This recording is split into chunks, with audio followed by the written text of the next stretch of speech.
오늘은 영에 속한 자, 이런 제목으로 하나님 말씀을 전하고자 합니다. 20세기에 프랑스에서 아주 유명한 여류 소설가가 있는데 천재 작가라고 알려져 있죠. 프랑수아즈 사강이라는 분인데, 이분은 부유한 가정에서 자라서 근데 18세 때 슬픔이 안녕이라는 소설을 적었는데 그게 아주 그냥 빅히트를 쳤습니다. 유명한 소설가가 됐죠. 근데 이분은 천재 작가이면서 미녀고 지성인이고, 그런데 이 스피드 광이 있어서 막 차를 엄청나게 빠른 속도로 몰고 가다가 교통사고로 죽을 뻔하기도 하고, 또 2차례 이혼하고 도박 중독, 알코올 중독, 또 마약 중독, 그래서 비참한 삶을 살았습니다. 1995년도에 60세 때 코카인을 소지한 혐의로 체포됐을 때 이분이 다음과 같이 말했습니다. 나는 나를 파괴할 권리가 있다. 그렇게 스스로를 자학했습니다. 왜 그럴까요? 모든 게 부족한 게 없는데 왜 이렇게 병든 삶을 살까요?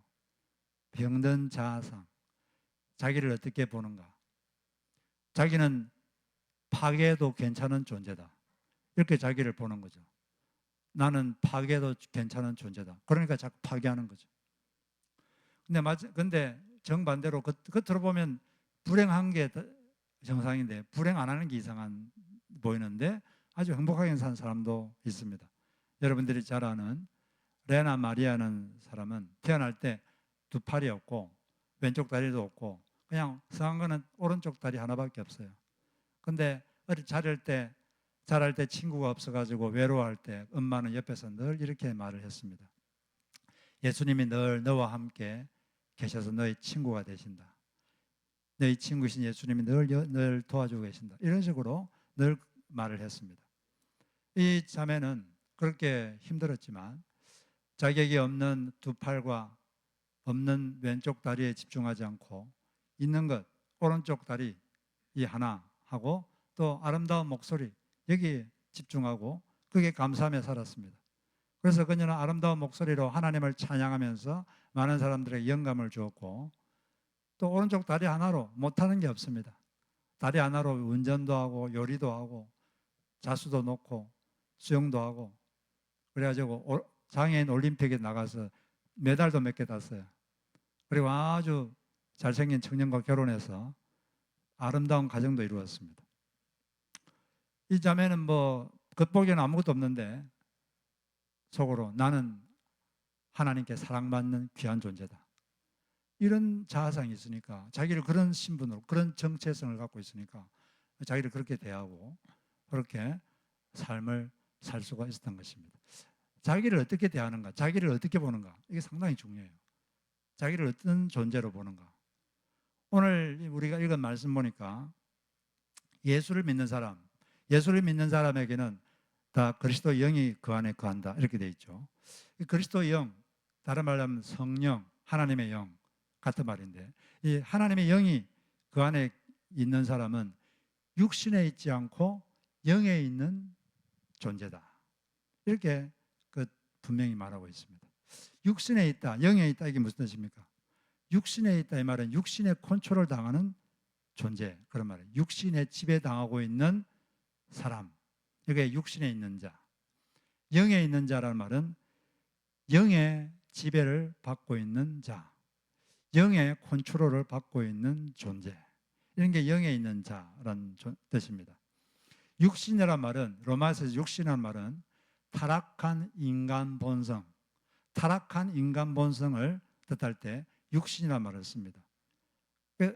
예수 그리스도를 믿어서 예수 그리스도 영이, 하나님의 영이 그 안에 들어있는 사람은 더 이상 육신에 의해서 지배를 받는 사람이 아니고, 타락한 육신적 욕망에 의해서 지배받는 사람이 아니고 성령에 의해서 지배받는 사람으로 바뀌었다. 이 존재가 확 바뀌었어요. 누구든지 그리스도 안에 있으면 새로운 피조물이라. 이전 것은 다 끝났고 새 것이 되었다, 그런 말씀도 있는데 새로운 존재가 된 거죠. 우리는 우리가 새로워졌구나. 나는 육신의 지배를 안 당하고 살아도 된다. 이렇게 알고 있어야 됩니다. 자기가 육신의 통치를 받고 있다고 생각하면 나는 이 육신적으로 살 수밖에 없어. 나는 이걸 벗어날 힘이 없어. 나는 이렇게 살 수밖에 없어. 이런 패배의식에 살 수밖에 없는데 이제 예수를 믿으면 성령이 그 안에 거하시면 더 이상 육신의 지배를 받지 않고 성령의 지배를 받는 존재가 확 바뀌어 버리게 된 것입니다. 그러니까 육신의 통치를 받다가 성령의 통치, 영의 통치를 받는 존재로 바뀌게 됐다는 거죠. 이 자기의 통치자가 누군가 이게 상당히 중요합니다. 누구의 통치를 받는가 이게 엄청나게 중요하죠. 어떤 나라에 태어났는가 이것이 그 사람이 운명을 50% 결정한다 이런 말이 있는데 좀 일리가 있는 것 같아요. 여러분들이 만약에 북한에 태어났다고 한번 생각해 봐요. 북한에는 통치자가 있죠. 최고 존엄. 그 통치자는 통치 철학이 있습니다. 자기가 하고 싶은 대로 해요. 그 밑에 있으면 얼마나 여러분 힘들까요? 아무리 재능이 많아도 그걸 어떻게 해볼 수가 없어요. 예수 믿고 싶어도 믿을 수도 없고.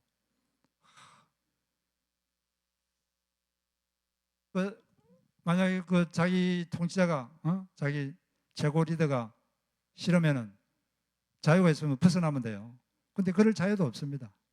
못 나가게 그냥 꽁꽁 막아 놨어요. 나가려고 그러면 엄청난 결단을 해야 돼요. 이 탈북하려고 그러면 거의 탈북하는 과정에서 50%가 죽는다고 합니다. 총 맞아 죽고 얼어 죽고 이런 식으로. 또 겨우 넘어가도 중국에 가면 인신매매 당하고 하여튼 어떤 통치자를 만나냐 이게 되게 중요한 거예요. 이 통치자를 잘못 만나면 아주 힘듭니다. 그런데 우리가 예수를 믿기 전에는 그 사람은 하나님과 분리된 사람이에요. 그 사람의 통치자는 육신입니다. 타락한 인간 본성에 의해서 그냥 통치받아서 살 수밖에 없어요. 다른 방법이 없습니다. 그런데 감사하게도 회개하고 예수를 믿으면 그리스도 영이 들어오게 됩니다. 이제 정권이 바뀌는 거예요. 정권이 바뀌고 통치자가 바뀝니다. 새로운 정권 안에 들어가게 되는 것입니다. 더 이상 육신의 통치를 안 받아도 되게 된 것이죠. 이걸 보고 이제 8장 5절에서는 이 육신의 통치를 받는 사람은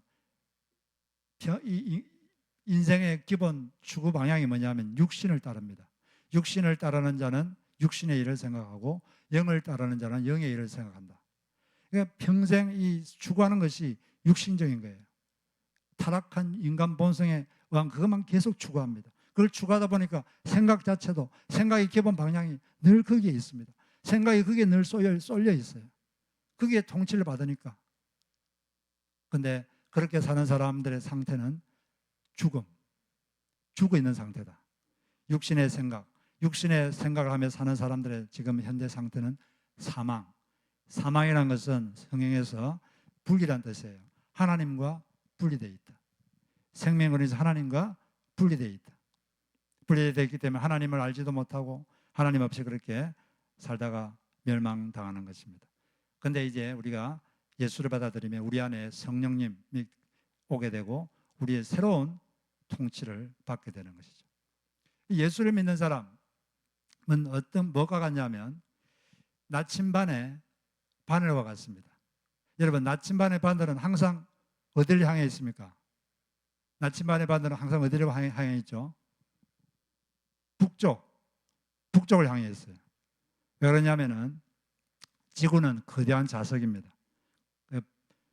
북극이 N극이 같은데 N극이 아니라 S극이에요. 북극이 S극이고 이 나침반은 N극입니다. 그래서 N하고 S가 이렇게 서로 끌어당기기 때문에 나침반의 바늘은 항상 북극을 향해 있어요. 그런데 나침반을 조금 흔들면 어떻게 됩니까? 조금 흔들면 바늘이 움직이죠. 북쪽으로 있다가 다른 쪽으로 움직여요. 움직이는데 조금 있다가 다시 북쪽으로 돌아옵니다. 왜냐하면 이 나침반 바늘에는 그 성향 자체가 북쪽을 향하도록 되어 있기 때문에 잠시 흔들려요. 갔다가 또 왔다가 다시 북쪽을 향합니다. 세게 흔들면 좀 많이 흔들리죠. 밑에까지 가져갔다가 또 이렇게 했다가 이러다가 또 북쪽. 이 기본 성향이 바뀌었기 때문에, 기본 성향이 이 북쪽을 향하도록 되어 있기 때문에 조금 흔들려도 항상 북쪽을 향하게 되어 있어요.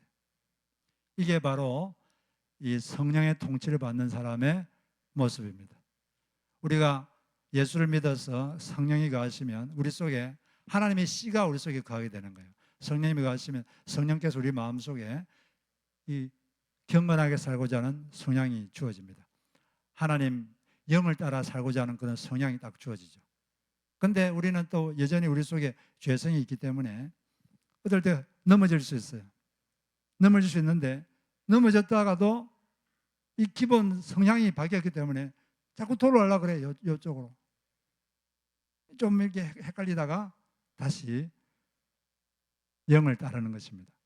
성령을 따르게 되고, 왜냐하면 이렇게 이쪽 가면은 불편해요. 이렇게 불편하고 뭔가 욕심을 따라 살면 뭔가 좋은 것, 속 겉으로 좋은 것 같은데 속은 비참합니다. 이 비참함을 느껴요. 이 공허함을 느끼고 불편해요. 불편해. 이 기본 성향이 바뀌었기 때문에. 그래서 계속 그냥 쫙 가는 거예요. 또 넘어졌다가 다시 이쪽으로 가게 됩니다. 성령, 하나님의 영, 하나님께서 원하시는 곳. 그게 거듭난 사람의 증거입니다.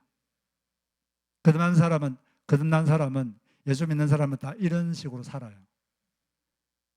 만약 여러분들이 그렇지 않다면 죄송한데 여러분들은 소속이 좀 다른 거예요. 예수님 소속이 아니라 다른 소속입니다. 예수를 믿으면 이 영을 따르게 되어 있습니다. 성령을 따르게 되어 있어요. 잠시 헷갈릴 수 있어도 다시 돌아옵니다.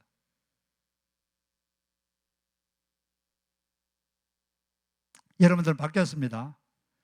새 사람이 됐어요. 보라, 이전 것이 지나갔으니 새 것이 되었도다.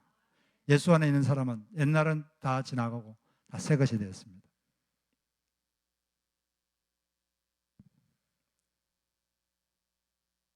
그래서 우리는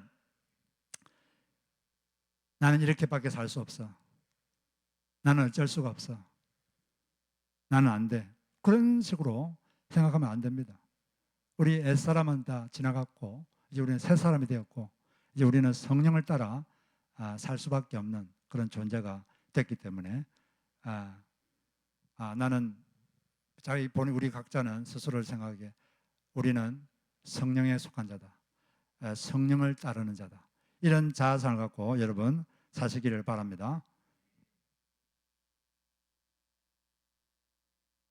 10절에 보니까 그리스도께서 너희 안에 계시면 몸은 죄로 말미암아 죽은 것이나 영은 의로 말미암아 살아있는 것이니라. 예수를 안 믿는 사람은 영이 죽어 있습니다. 영이 뭐냐면은 영은 하나님과 교통하는 기관이에요. 예수를 안 믿는 사람은 영이 죽어 있습니다. 죽어 있다는 것은 기능이 없다는 거죠. 기능이 상실됐어요. 하나님과 교통할 수가 없어요. 하나님과 교제할 수가 없습니다. 또 하나님을 인식도 못합니다.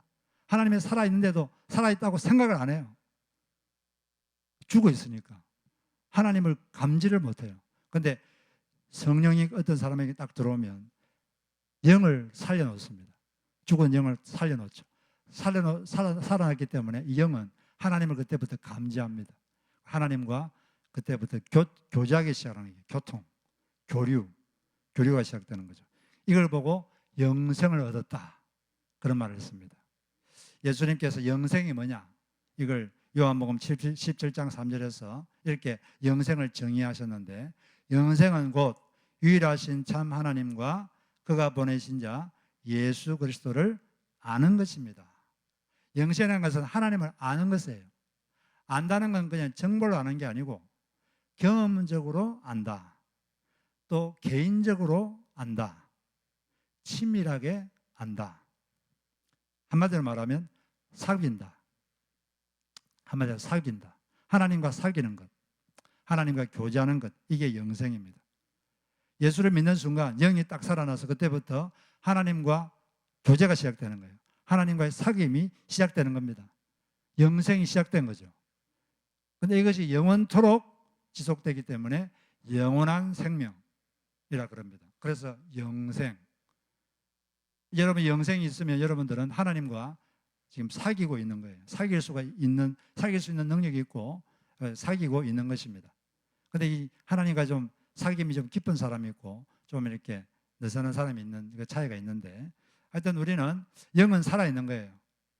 근데 이 영이 이제 살아서 하나님과 교제하다 보면 이 생명의 영이신 하나님과 더 깊이 교제할수록 이 인간의 영은 더 강해집니다. 더 강해져서 영의 힘이 강해지면 이 영의 힘으로 우리의 그 타락한 정신, 혼을 지배하고 또 몸도 지배하고, 그렇게 해서 영이 우리의 몸과 혼을 지배하도록 하는 것이 하나님의 계획입니다. 그런데 하나님과 사귐, 이 빛의 근원, 생명의 근원이 하나님과 제대로 못 사귀면 영이 힘이 없어가지고 그냥 혼에 짓밟히고 육에 짓밟히고 그렇게 좀 살게 되는 것이죠. 영은 살아있는데 몸은 죄로 말미암아 죽었다. 우리 몸은 여전히 예수를 믿어도 죽습니다. 나중에 나이 들어 죽죠. 죽는데, 근데 또 감사한 것은 죽은 예수님을 부활시키신 분이 누굽니까?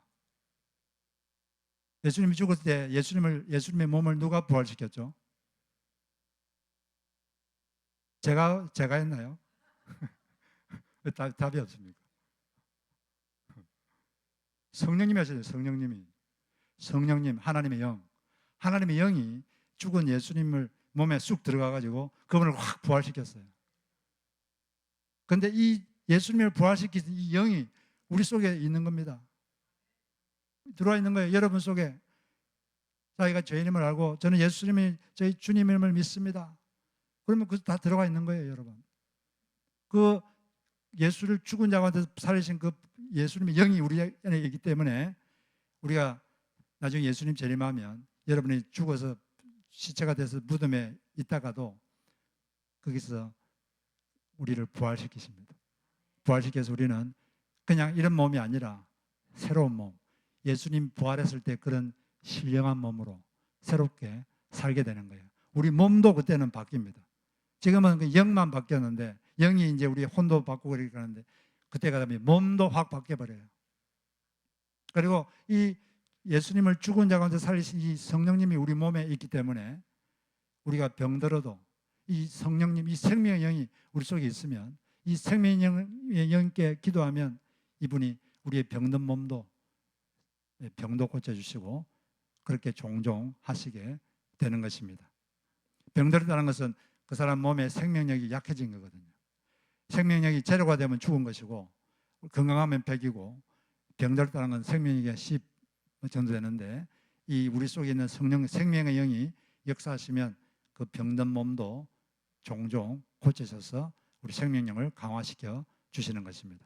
그래서 우리는 몸이 약하고 병들었을 때 이 생명이신 성령님께 이 병든 몸을 고쳐달라고 기도하시면 주님께서 우리에게 병도 고쳐주기도 하시는 것입니다. 할렐루야. 그러므로 형제들아 우리가 빚진 자로 돼 육신에게 져서 육신대로 살 것이 아니니라. 우리 예수 믿는 사람들은 빚진 자입니다. 누구한테 빚졌죠? 하나님한테. 뭘 빚졌습니까? 사랑의 빚을 졌어요. 사랑의 빚. 우리는 아무도 드린 것도 없는데 하나님이 그냥 일방적으로 사랑을 주셨습니다. 그럼 우리는 빚을 졌잖아요. 빚을 갚아야죠. 우리는 이 사랑의 빚을 갚아야 되는 존재입니다. 하나님께 받은 사랑을 하나님은 하나님한테 직접 갚지 말고 옆에 사람들에게 사랑을 베풀므로써 내 사랑의 빚을 갚아라. 이렇게 이제 말씀하시는데 여튼 우리는 하나님께 사랑의 빚을 졌어요.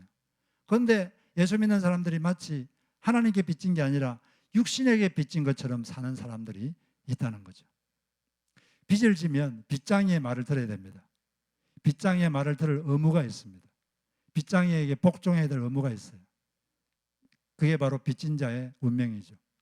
그런데 우리는 육신에게 빚을 진 게 아니라 하나님께 빚을 졌는데 마치 육신에게 빚진 것처럼 육신에게 복종하고 육신의 정욕에 복종하고 육신의 욕심에 복종하고 육신에 마치 그런 의무가 있는 것처럼 자꾸 육신에게 지고 그렇게 사는 안타까운 사람들이 있다는 것입니다. 그러면 안 된다는 거죠. 우리는 육신에게 빚진 자가 아니다. 우리는 하나님께 빚진 자지 육신에게 빚진 자가 아니다. 그렇게 살면 안 된다는 것입니다. 그렇게 살면 영이 죽어요. 육신대로 살면 반드시 죽는다. 육신대로 살면 반드시 죽는다. 이 죽는다는 것은 우리 영에 대한 죽음을 말하는 거예요. 영의 죽음. 영이 죽는다는 것은 영이 하나님과 멀어지는 거예요. 하나님과 자꾸 멀어지고, 우리 육신대로 살면 육신의 정욕, 육신적 생각, 그런 태도, 그렇게 살면 하나님과 멀어집니다. 그리고 주변 사람들과도 멀어져요. 주변 사람들과도 관계가 멀어지고 사이도 벌어지고 관계가 나빠집니다. 반드시 죽는다. 영적 침체, 그리고 관계도 끊어지고 사람과의 관계도 나빠지고 영적으로도 나빠지고 영적 침체가 오게 되는 것입니다. 그러니까 우리는 육신대로 살면 안 돼요. 우리의 영이 잘못되면, 영이 인간의 뿌리잖아요. 이 나무 뿌리가 잘못되면 조금 있으면 줄기가 병듭니다. 줄기가 병들면 열매도 병들고 다 병들어요. 영이 건강해야 돼요. 육신대로 살면 영이 죽어요. 영이 그냥 침체되고 영이 힘을 잃고 육신의 지배를 당하고 마귀가 마음대로 그 사람을 마음대로 농락합니다. 지면 안 돼요. 어떻게 되느냐? 영으로서 몸의 행실을 죽이면 살리라. 영으로 육의 행실을 죽여야 됩니다. 내버려두면 안 돼요. 죽여야 돼요. 죽인다 말은 그렇게 하지 않는다는 거죠. 어떤 육성이 막 올라올 때 그대로 그냥 그걸 표출하면 안 되고 없애야 된다. 그렇게 하면 안 된다. 하지 마라. 그게 죽이라는 거예요. 그런데 그건 우리 의지력으로 되는 게 아니라 영으로서 되는 거예요. 영으로서의 말은 성령으로서, 성령의 힘으로, 그리고 성령님에게 힘을 받은 인간의 영으로, 자기의 영으로 힘을 써서 이 몸의 행실을 죽여야 된다. 그래야지 우리는 살 수 있다. 영적으로 살 수가 있습니다. 나시린들은 하나님께 이제 헌신한 구약의 어떤 존재들인데, 나시린들이 해야 되지 말아야 될 게 크게 세 가지가 있죠. 첫째는 술을 먹으면 안 돼요. 술이란 게 사람을 이렇게 경건을 좀 없앨 확률이 높아지기 때문에 술을 못 마시게 했습니다. 그리고 두 번째는 머리를 못 깎게 했고, 이거는 하나님의 권위에 대한 순종을 말하고, 그 다음에 시체를 못 만지게 했어요. 시체를 왜 못 만지게 했을까요? 부모님 시체도 만지면 안 돼. 1년 헌신했는데 잘못해가지고 9개월 했는데 부모 시체 만지면 다시 도로묵, 지금까지 한 건 다 새로 해야 돼. 이 시체가 뭐냐면 죽음이잖아요. 영적 죽음을 초래하는 것을 만지지 마라. 영적 죽음을 주는 그런 것들, 우리의 영을 약하게 만들고 영혼을 약하게 만드는 것들은 만지지 마라. 보지도 말고 가지도 말고 읽지도 말고 말하지도 말고 접촉도 하지 말고. 안 그러면 영이 죽습니다. 영혼이 죽고 인간이 육적으로 돼버려요.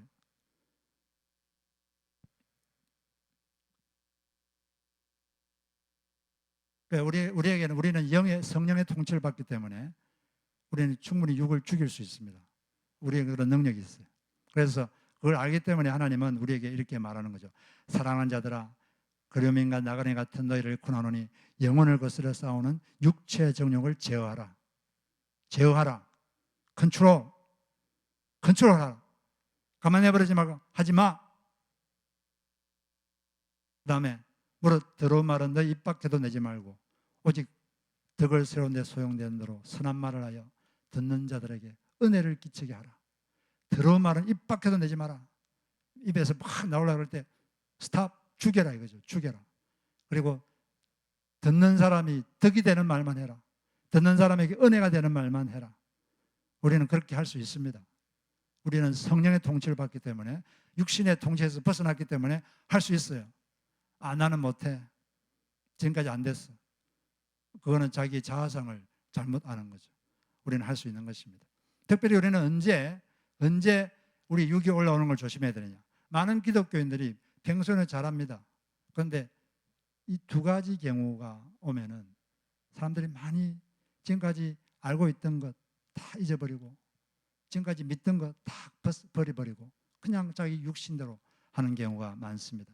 첫 번째는 돈이 걸려 있을 때, 두 번째 기분 나쁠 때.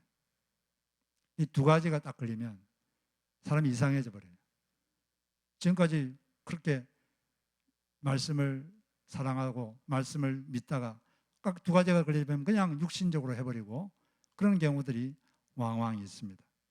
돈 문제가 걸리면 사람들이 그냥 지금까지 믿던 거 다 없어버리고 부정한 방법으로도 돈만 많이 벌면 된다, 돈만 많이 얻으면 된다, 이렇게 그냥 행동해버리는 그런 참으로 안타까운 경우가 있습니다.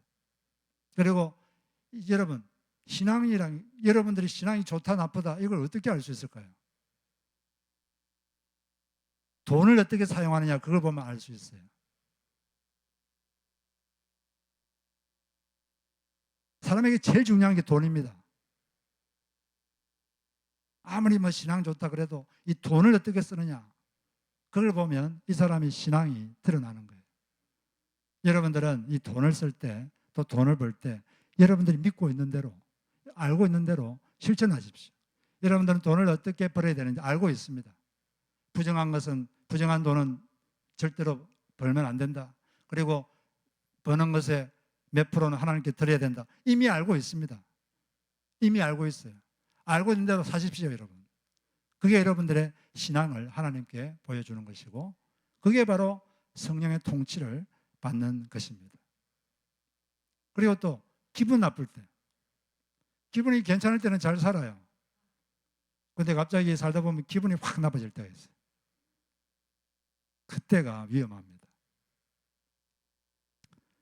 마귀가 언제 가장 틈을 많이 탈까요?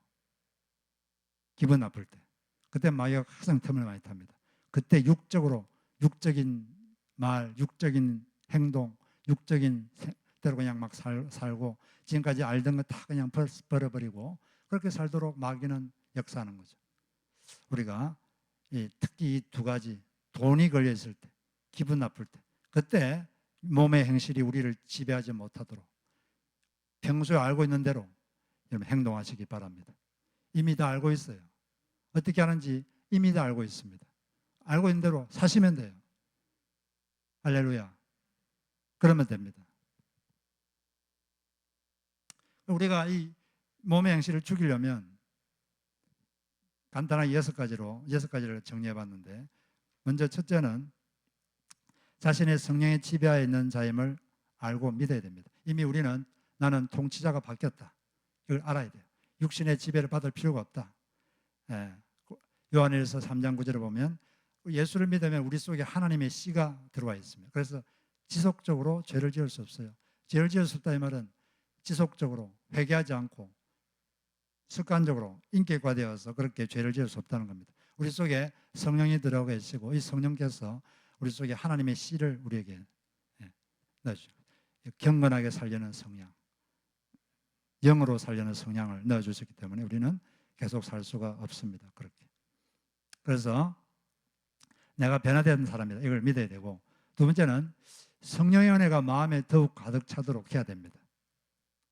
우리는 갈라디아서 5장 16절을 보면 성령을 쫓아 행하라, 그리하면 육체의 욕심을 이루지 아니하리라 그러는데, 우리는 계속해서 육체의 욕심대로 살고자 하는 마음과 성령의 뜻대로 살고자 하는 마음이 두 가지가 이렇게 있습니다. 그 중에서 몸의 행실을 죽이라는 것은 이 육신의 욕심을 취하지 말고 성령이 원하는 걸 취하라는 거거든요. 그걸 선택하라. 성령이 원하는 걸 선택하라, 그 말인데, 이 선택할 힘을 더 강화시키려면 우리가 성령의 은혜를 많이 받아야 돼요. 우리가 성령의 은혜가 우리 마음속에 더 넘칠수록 선택이 더 쉬워집니다. 성령의 은혜가 우리에게 충만할수록 성령이 원하는 것을 선택하기가 더 쉬워져요.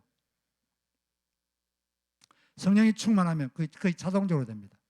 그런데 성령의 은혜가 1에서 10에서 한 1밖에 안 되면 이렇게 해야 되는 거 알면서도 이게 안 돼요. 너무 육의 힘이 강해가지고. 그래서 우리는 이 성령의 은혜가 마음에 더 넘치도록 자꾸 해야 됩니다. 그래야만 성령께서 원하는 걸 선택할 힘이 생기는 거예요. 안 그러면 원해도 할 수가 없어. 너무 힘이 약해서. 육에 그냥 져버려, 그냥. 육신대로 해버리고, 육신의 욕심대로 해버리고, 하고 싶은 대로, 기분대로 그냥 하고 싶은 대로 그냥 해버리고, 그래 나중에 후회하고 사망을 맞이하죠. 사람과 관계 다 끊어지고 하나님과도 서먹서먹해지고. 어떻게 하면 성령 은혜를 받느냐? 성령님이 우리에게 은혜를 주는 방법은 우리가 알고 있습니다. 기도하면 돼요. 기도, 또 말씀 묵상, 또 찬양하기, 예배 드리기, 또 믿는 사람들과 교제하기, 이런 게 성령님의 은혜를 받는 방법입니다. 가능하면 많이 예배 드리시고 찬양 많이 듣고 부르시고 말씀을 묵상하고 또 기도하고, 이게 성령의 은혜를 받는 방법이에요. 이걸 많이 하면 많이 할수록 여러분들은 성령의 은혜를 많이 받고 육을 죽일 수가 있고 성령에 따라 행할 수 있는 힘이 더 강해지는 것입니다. 그리고 초기 단계에서 싹을 잘라야 돼요. 몸이 욕심이 막 올라올 때 그때 팍 잘라야 돼요. 잘못된 생각이 들어올 때 팍 잘라야지. 처음에 자르는 건 쉬워요. 근데 이 커지면 힘듭니다. 커지면 힘들어요. 그래서 욕심이 잉태한 적 죄를 낳고 죄가 장성한 데 사망을 낳느니라. 이 자라기 전에 잘라버려야 돼. 조금 욕심이 올라올 때 이 정도는 괜찮아. 내버려두면 더 커집니다. 자꾸 이 정도는 괜찮아. 계속 커져요. 커지면 더 이상 못 자릅니다. 그냥 그렇게 육신에 지배되는 거죠. 뭔가 초기에 싹이 틀 때 빨리 여러분 자르시기를 바랍니다. 방치하면 안 돼요. 잘못된 감정, 기분이 올 때 초기에 잘라버려야 됩니다. 그리고 네 번째는 자신을 넘어지게 하는 환경, 상황을 피해야 됩니다. 사람마다 잘 넘어지는 환경이 있어요. 자주 넘어지는 유혹이 있고 사람마다 다 각자 잘 압니다. 그런 환경을 피해야 돼요. 그래서 디모데후서 2장 22절에 보면 너는 청년의 정욕을 피하고 주를 깨끗한 마음으로 부른 자들과 함께 의와 믿음과 사랑과 화평을 따르라. 피하고 따르라. 피해야 됩니다. 안 봐야 돼요. 안 가야 됩니다. 안 읽어야 돼요. 안 만나야 됩니다. 자기가 유혹받을 것 같으면 만나지 마세요. 보지 마세요. 접촉하지 마세요. 가지 마세요. 스탑! 그래야지 피해야 됩니다. 피하는 게 상책, 좋은 수입니다. 아주 좋은 수. 네, 그 다음, 그러면 좋은 것으로 대체해야 돼요. 나쁜 것 하지 말고 좋은 것으로 대체하라. 네, 좋은 것. 좋은 걸 하면 나쁜 것이 생각 안 나잖아요. 좋은 걸 하면 돼. 이 대체의 원리. 대체하면 안 좋은 건 생각이 안 납니다. 근데 누르려 그러면 안 좋은 걸 억누르면 안 억누르지고 더 강해져요. 욕심이. 억누르지 말고 좋은 걸 하면 좋은 것으로 대체되니까 욕망이 없어지죠.